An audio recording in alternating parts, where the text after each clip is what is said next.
ये तो कैंसर का इलाज भी पर्ची निकाल के करता था ना। और प्रधानमंत्री को बुला के कहता कि मुझे डोनेशन दे दो, मुझे पैसा दे दो। इससे पाखंडियों बाबा का हम समर्थन नहीं करते हैं। ये एक गांव नहीं, ये 1000 गांव बसा ले। ये मध्य प्रदेश में हर जगह पे हिंदू गांव बसा ले। भारत हिंदू राष्ट्र पाखंडी बाबा, ये पर्ची बाबा, ये बना ही नहीं सकता। कि पुश्ते उखड़ जाएंगी। ये भारत ना हिंदू राष्ट्र बनेगा ना कुछ होगा। जैसे व्यवस्था चली आ रही है वैसे ही रहेगी। नमस्कार दोस्तों, मेरा नाम है समर त्रिपाठी और आप देख रहे हैं बीजीटी न्यूज़। दोस्तों, बागेश्वर धाम से एक बड़ी खबर सामने आ रही है, जहां धीरेन्द्र शास्त्री जी, जिन्हें ये काफ़ी लोग जानते हैं, उन्होंने अब हिंदू गांव बसाने की बात कर दी है और बुधवार को उन्होंने भूमि पूजन भी कर दिया है, जिस पर जनता की क्या राय है आइए जानते हैं। सर, क्या नाम है आपका? मेरा नाम संजय चौहान। जी, बागेश्वर धाम की तरफ से बड़ी खबर है कि अब वो हिंदू गांव बसाने जा रहे हैं, पहला, जहां पर 1000 से ज़्यादा परिवार होंगे हिंदू समुदाय के सिर्फ, और उनके लिए उन्होंने भूमि पूजन भी कर दिया है। क्या कहना चाहेंगे इस पे, क्या हो रहा है ये देश में? कौन है बागेश्वर धाम, मुझे नहीं पता, थोड़ा सा बताइए। जी, धीरेन्द्र शास्त्री जी वहाँ के जो करता धरता हैं और मध्य प्रदेश में जो वो करने जा रहे हैं। अच्छा, जिन्होंने महाकुंभ में कहा था कि जो कुंभ में नहाने नहीं आएंगे वो देश के गद्दार हैं, यही बोला था ना, कि वो देशद्रोही हैं। उसी बागेश्वर धाम की बात कर रहे हैं, पर्ची बाबा की। ये तो कैंसर का इलाज पर्ची निकाल के करता था। ये तो कैंसर का इलाज भी पर्ची निकाल के करता था ना। और प्रधानमंत्री को बुला के कहता कि मुझे डोनेशन दे दो, मुझे पैसा दे दो, मैं कैंसर का हॉस्पिटल बनवाऊंगा और तुम्हारी माँ के नाम पे एक वार्ड का नाम भी रख दूंगा। उसी की बात कर रहे हो क्या? अब उन्होंने ही जो हिंदू गांव बनाने की बात कही है कि जो बागेश्वर धाम में, मध्य प्रदेश के छतरपुर इलाके में बागेश्वर धाम जो है, उसके बगल में ही एक हिंदू गांव बनाया जाएगा, जहां पर 1000 से ज़्यादा परिवार रहेंगे हिंदुओं के, और धीमे धीमे पहले गांव बनाए जाएंगे, फिर जिला होगा, तहसील होगा और अब राष्ट्र भी बनाया जाएगा आगे चल के। क्या कहना चाहेंगे इस पर? इसकी पुश्ते उखड़ जाएंगी।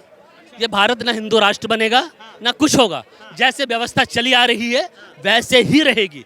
भारत के संविधान के अंदर कहीं हिंदू राष्ट्र की व्यवस्था का निर्माण करने का कोई औचित्य नहीं है, कोई प्रावधान नहीं है, कोई कुछ नहीं है। अगर आप चाहते हो कि हम संविधान बदल कर लेकर आएंगे तो आपको ये बात बोलनी पड़ेगी, स्वीकार करनी पड़ेगी कि जब आप 2024 के इलेक्शन में गए थे और कुछ लोगों ने बोला था कि मोदी आएगा तो संविधान बदल देगा, और आपकी सत्ता उखड़ गई थी, 240 सीट पर आ गई थी। अगर आप संविधान बदलने का ख्वाब सजा रहे हैं और ऐसे पाखंडी बाबाओं के नाम पर, जो पर्ची बाबा हैं, जो पर्ची निकाल कर लोगों का इलाज करते हैं, पहले ही उनके जो उनके चमचे हैं वो पहले उनका हिसाब किताब ले लेते हैं। इसका नाम क्या है, इसका पता क्या है, कितने भाई हैं, कितने बहन हैं, कौन से गांव के रहने वाले हो। ऐसे पाखंडियों बाबा का हम समर्थन नहीं करते हैं। ये एक गांव नहीं, ये 1000 गांव बसा ले। ये मध्य प्रदेश में हर जगह पे हिंदू गांव बसा ले। भारत हिंदू राष्ट्र पाखंडी बाबा, ये पर्ची बाबा, ये बना ही नहीं सकता। भारत के संविधान की ऐसी व्यवस्था देश के अंदर वर्णित है कि आप देश का ताना बाना खराब नहीं कर सकते। और देश की पार्लियामेंट, देश की संसद, देश की लोकसभा, देश की राज्यसभा, पूरे देश की राज्यों की विधानसभाएं इस बात की स्वीकृति नहीं देंगी कि आप इस तरह से एक विशेष धर्म को बसाने का और दूसरे धर्मों को नीचा दिखाने का, उनकी उपेक्षा करने का, क्योंकि देश के नागरिकों को सरकार से अपेक्षा। बिल्कुल बिल्कुल, एक देश के नागरिकों की सरकार पाखंडी बाबाओं के, पर्ची बाबाओं के चक्कर में आकर उनकी उपेक्षा करती है, तो यह तर्क संगत नहीं। बिल्कुल। आपका क्या नाम है? मेरा मानव कुमार। मैं बस एक ही सवाल करूंगा इस भारत देश से, हमारे देश की कानून बाबाई चलाएगी या संविधान? बिल्कुल, बहुत बढ़िया सवाल है आपका। अब सर, मेरा आपसे सवाल है कि 2011 की जनगणना के अनुसार अगर बात करें तो भारत में लगभग 6,40,000 गांव हैं, और कई सारे ऐसे गांव हैं जहां पर हिंदू समुदाय काफ़ी ज़्यादा बहुसंख्यक इलाके हैं। तो अचानक ऐसी क्या ज़रूरत आन पड़ी कि अब बागेश्वर धाम की तरफ से ये पहल की गई है हिंदू गाँव को बसाने की? क्या कहेंगे इस पर? मुझे एक तो किसी भी बाबा से बात ये है कि बागेश्वर धाम का, या तो इन्होंने टीवी में एक प्रोग्राम आता है न्यूज़ इंडिया 18 में, आधी हकीकत आधा फसाना, ठीक है। न्यूज़ इंडिया 18 के रिपोर्टर हैं सोहेल।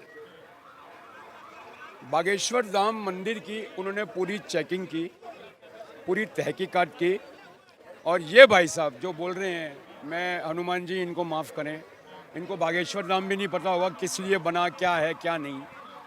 भाई बुद्धि है अपनी अपनी, तो उसमें नहीं मैं बोल रहा हूँ।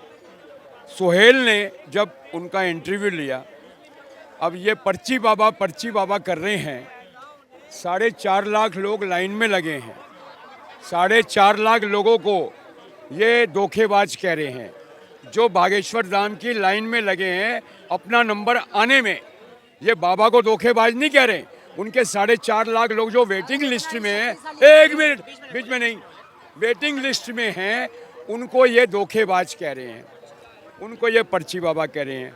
कल आज रात को घर में जाके सोहेल ने जो तहकीकात की थी, मैं प्रोग्राम का नाम बता रहा हूँ, आधी हकीकत आधा फसाना, वो देख लें एक बार कि क्या स्टिंग ऑपरेशन हुआ था। आपने शायद इनकी आंखें खुल जाएं। आपने लेकिन मेरे सवाल का जवाब नहीं दिया, जवाब दीजिए। कोई हिंदू गांव बसाएंगे, साथ में आपने एक बात और जोड़ दी, या मुझे अभी अंदाजा नहीं है कि उन्होंने ये भी बोला हिंदू राष्ट्र बनेगा वही गांव। पहले गांव बसाएंगे, फिर जिला होगा, फिर तहसील होगा और धीमे धीमे राज्य बनेगा, फिर राष्ट्र भी बनेगा। राज्य बनेगा, राष्ट्र भी बनेगा। तो हिंदू राष्ट्र तो हम हैं ही, हिंदू एक पद्धति है, सुप्रीम कोर्ट बोल चुका है। तो अचानक ऐसी क्या जरूरत आन पड़ी इसकी?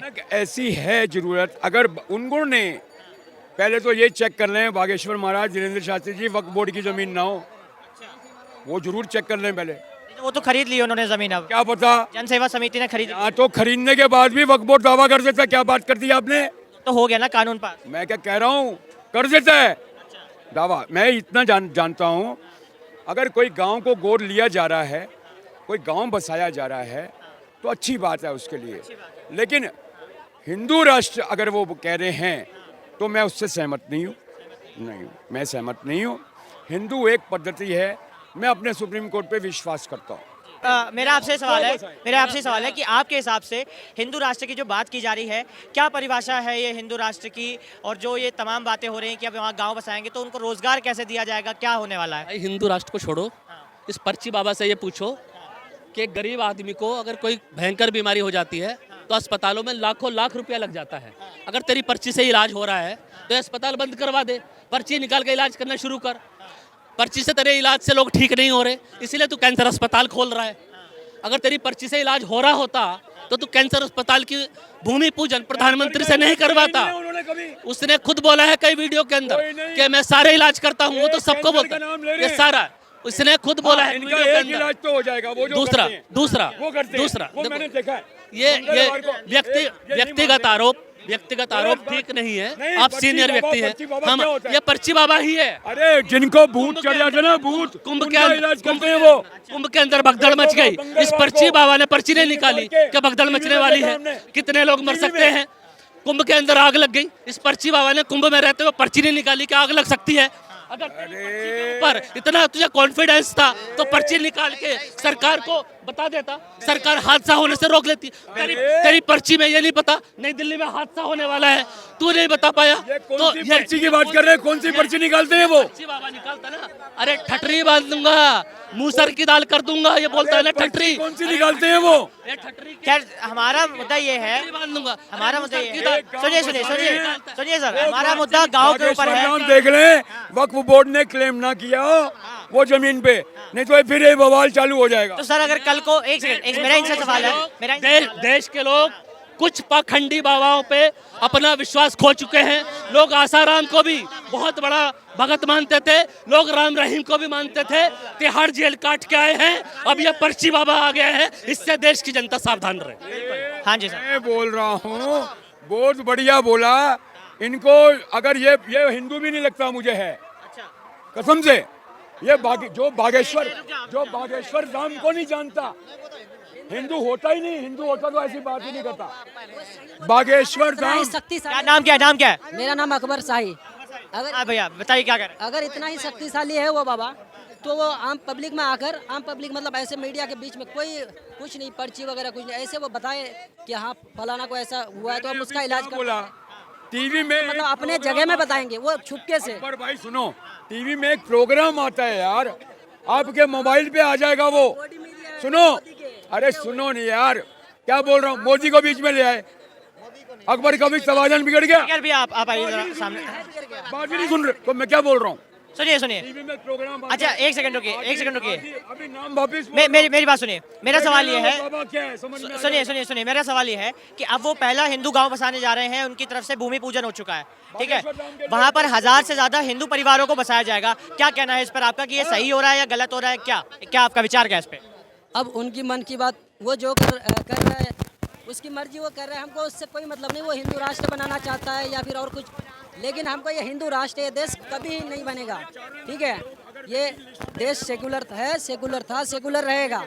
और हाँ जी, और ये जो कह रहे हैं ना वक्फ बिल पर, हम लोग अल्लाह के नाम पर, यानी अल्लाह के नाम पर जो हमने अगर ज़मीन को वक्फ कर दिया तो ज़मीन वापस किसी का नहीं हो सकता। वो अल्लाह के नाम पे वक्फ किया हुआ है। तो अच्छा, आपने बिल्कुल बड़ी अच्छी बात बताई वक्फ के बारे में कि आपने अल्लाह के नाम पर अपनी स्वेच्छा से दान दिया। अगर अब बागेश्वर धाम भी अगर जो हिंदुओं के लिए अपनी इच्छा से एक गांव बसाने जा रहे हैं तो क्या दिक्कत है फिर? जिस तरीके से अगर आप लोग जो दान देते हैं अपनी इच्छा से, तो अगर वो भी एक गांव बसाने जा रहे हैं तो क्या गलत है?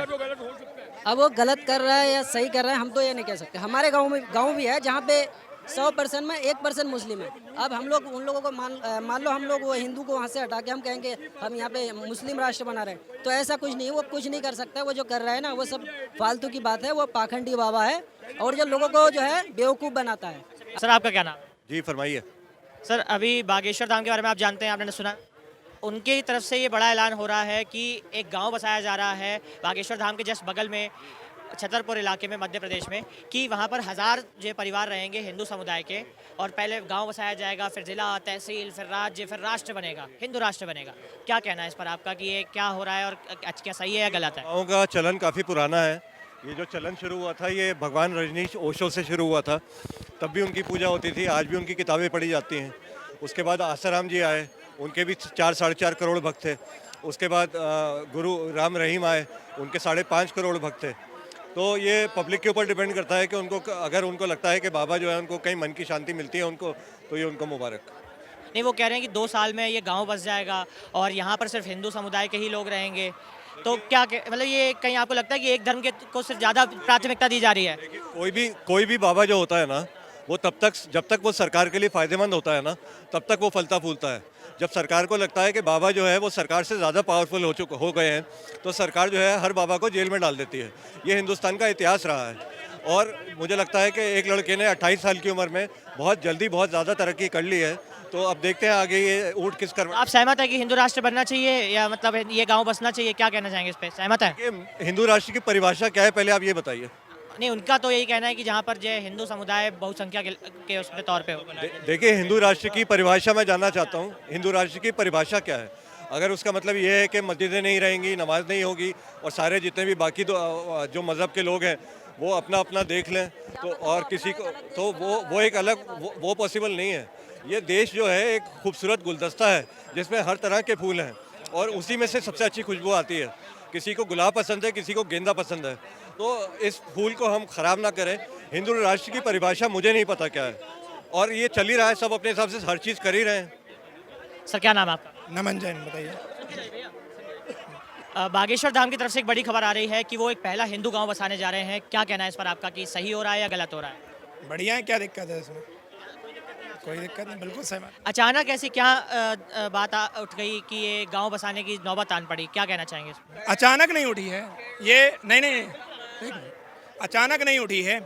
1947 में जब बंटवारा हुआ था तो पाकिस्तान भले ही इस्लामिक राष्ट्र बना, लेकिन भारत में किसी ने हिंदू राष्ट्र की कल्पना नहीं की। भारत ने सर्वधर्म समभाव की भावना जागृत रही और उसी के आधार पे संविधान की रचना हुई और चला। लेकिन इन 75 सालों में कुछ तो ऐसा हुआ है कि इस देश का हर हिंदू बड़ा से बड़ा धर्मात्मा कुछ सोच रहा है, उसे एक डर है, कहीं ना कहीं उसके अंदर एक डर। 70 सालों में ये परिवर्तन आया है, ऐसे नहीं आया। 70 सालों में हम वही हिंदू हैं जो 1947 में थे, जिन्होंने सार्वभौमिक सर्वधर्म समभाव का संविधान रचा। हम चाहते अगर पाकिस्तान मुस्लिम राष्ट्र बना तो हम बढ़ चढ़ के इसको हिंदू राष्ट्र तभी कर लेते। कोई वो तो है नहीं धर्म के आधार पर बढ़ रहा था, लेकिन हमने ऐसा नहीं किया क्योंकि ये हमारा धर्म ही नहीं कहता, हमारी ये संस्कार ही नहीं है, राइट। लेकिन आज कुछ तो ऐसा हुआ है। NIA ने 2022 की रिपोर्ट, नेशनल इंटेलिजेंस वो एजेंसी है NIA, राष्ट्रीय सुरक्षा, उसने 32 ऐसे संगठन निकाले हैं जो इस्लामिक राष्ट्र को बनाने में सक्रिय रूप से कई सालों से काम कर रहे हैं। भारत को इस्लामिक राष्ट्र बना। पूरा इस्लाम, मैं नहीं बोल रहा हूँ, हाँ, गजवाए हिंद, लश्कर तैयब, बब्बर खालसा, मैं कितने गिना दूं, मतलब ये मैं नहीं बोल रहा हूँ। यार वो मुद्दा नहीं है, बागेश्वर धाम पे वापस आते हैं। राइट, बिल्कुल वो मुद्दा नहीं है। मैं बस बता रहा हूँ कि ये सिर्फ हिंदू नहीं बोल रहा, ये कोई आम इंसान की भाषा नहीं है, ये राष्ट्रीय सुरक्षा एजेंसियां भी बता रही हैं कि ऐसी ऐसी चले। पूरा वेस्ट टेररिज्म को इस्लामिक टेररिज्म बोलता है, लेकिन हम हाँ जी। अच्छा, इन्होंने अभी एक बहुत अच्छी बात की थी भाई साहब ने कि भारत हमारा एक गुलदस्ता है जहाँ अलग अलग तरह के फूल हैं, चाहे वो हिंदू समुदाय से हो, मुस्लिम समुदाय से हो, सिख से हो, जैन से हो।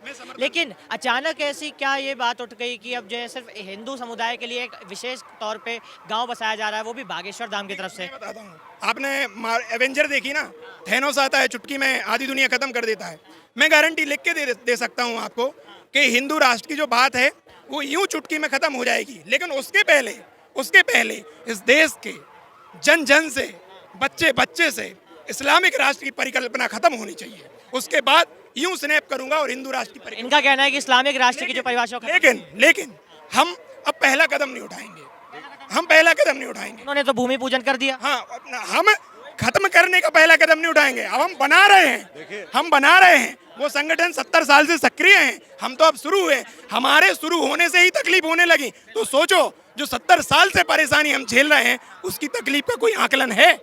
प्रभु सऊदी अरब में राजा खानदान में एक लड़का पैदा हुआ था जिसका नाम वो था जो वर्ल्ड टावर उड़ाया था, बिस्मिल्लाह लादेन, क्या नाम था, सऊदी अरब का प्रिंस के खानदान में। यार हम लोग बाहर देशों के मुद्दे से पे जाके हम लोग भटक गए हैं, वापस आते हैं बागेश्वर धाम पे। नहीं रुक जाइए, वैसे बीच में मत बोलिए, वापस आते हैं बागेश्वर धाम पे। मेरा सवाल, एक सेकंड भाई साहब, एक सेकंड भाई साहब रुक जाइए। हाँ बिल्कुल, हाँ आप कह रहे थे अभी बीच में। चाहता हूँ कि हर कंट्री जो है साइंटिफिक टेम्परामेंट और मॉडर्नाइजेशन की तरफ जाए और आगे बढ़े।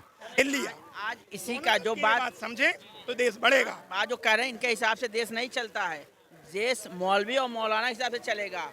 आज भी मुस्लिम घरों में एजुकेशन बहुत जीरो कर दिया गया। केवल पूरे भारत की बात करेंगे, भारत की पूरी बात कर रहा हूँ, केवल 20% लोग मुस्लिम घर वाले पढ़े हैं, 80% लोग नहीं पढ़े हैं। अच्छा, तो मेन कारण है, और जो नहीं पढ़ा है ना, हाँ। आज भी इंजीनियर बन रहे हैं। इनके घर में जो भी इंजीनियर बनेगा, डॉक्टर बनेगा। अच्छा आप बताइए, मेरा सवाल आपसे ये है कि आप सहमत हैं कि भारत को हिंदू राष्ट्र घोषित कर देना चाहिए? आप इस बात से सहमत हैं पूरी तरह से? भारत को 1947 में ही हिंदू राष्ट्र घोषित कर देना चाहिए था, लेकिन अब आप क्या कहना चाहेंगे आगे? राष्ट्र घोषित कर देना चाहिए, क्योंकि हिंदू राष्ट्र घोषित करने के बाद से देश के अंदर अमन और शांति कायम हो जाएगा।